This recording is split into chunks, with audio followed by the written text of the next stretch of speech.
মাত্র ১ মাসে শেষ জনপ্রিয় ধারাবাহিক বাবলি সুন্দরী। কিন্তু কেন? বাংলা টেলিভিশনে প্রতিনিয়ত পরিবর্তন হতেই চলেছে।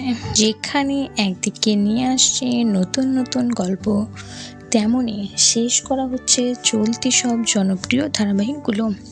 অদ্রিতের কামব্যাক নিয়ে ভীষণই এক্সাইটেড ছিলেন দর্শকরা।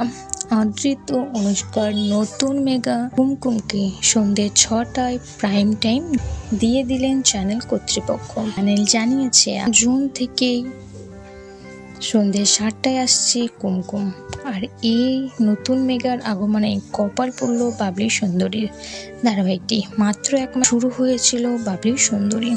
সন্ধ্যে ৬টা থেকে ওমর দরদিয়া ধারাবাহিককে দেখা যাবে এবং বাবলি সুন্দরীকে পাঠানো হলো একেবারে রাত্রি ১১টায়। এত রাত্রে জমানে ধারাবাহিকের অস্তিত্ব একবারেই শেষ। বন্ধুরা, আপনাদের এই বিষয়ে কোনো মন্তব্য থাকলে অবশ্যই কমেন্ট করে জানাবেন। ভিডিওটি ভালো লাগলে একটি লাইক করবেন, চ্যানেলটি সাবস্ক্রাইব করে পাশে থাকবেন।